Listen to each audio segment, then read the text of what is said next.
আকাশ daily ব্লগে আরেকটি ভিডিওতে সবাইকে স্বাগতম। তো সকাল সকাল ঘুম থেকে উঠে পড়লাম। ঘুম থেকে উঠে চোখ মুখ মুছে ধুয়ে একটু ফ্রেশ হলাম। ফ্রেশ হয়ে একটু পড়তে বসলাম।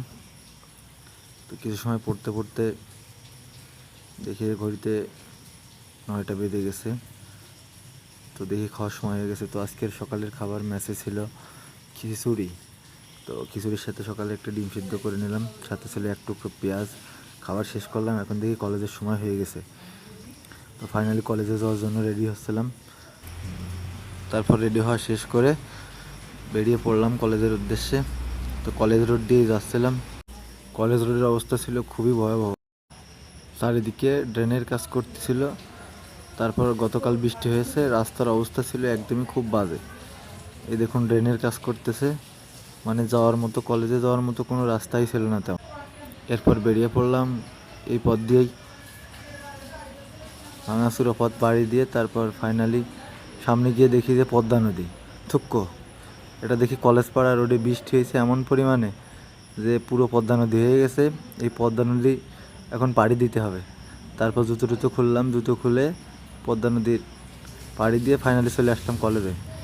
কলেজে এসে দেখি আমার বন্ধুরা সবাই ক্লাসের উদ্দেশ্যে যাচ্ছে। তো ক্লাসে গেলাম। ক্লাসে গিয়ে দেখি যে সবাই ল্যাবে বসে আছে। ল্যাবে গেলাম, ল্যাবে সব জিনিসপাতিগুলো একটু দেখলাম, ভালো করে ভিডিও করলাম। ভিডিও শেষে তারপর বেরিয়ে পড়লাম প্রাইভেট পড়ার উদ্দেশ্যে। দেখি যে প্রাইভেট পড়ার সময় হয়ে গেছে। তো কলেজ থেকে বেরোলাম, এখন প্রাইভেটে আসলাম। প্রাইভেটে এসে দেখি সবাই চলে আসছে। তারপর স্যারও পড়ানো শুরু করে দিছে। তাড়াহুড়ো করে বসে পড়লাম।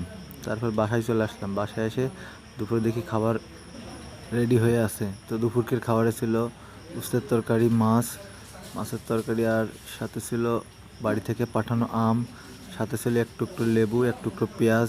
এই দিয়ে দুপুরে খাওয়া শেষ করলাম। মা বাড়ি থেকে ফোন দিছিল যে বাড়িতে চলে আয়, আম ফুরাই যাচ্ছে, লিচু ফুরাই যাচ্ছে। তো লিচু আর আম খাওয়ার উদ্দেশ্যে বাড়ির দিকে রওনা দিলাম।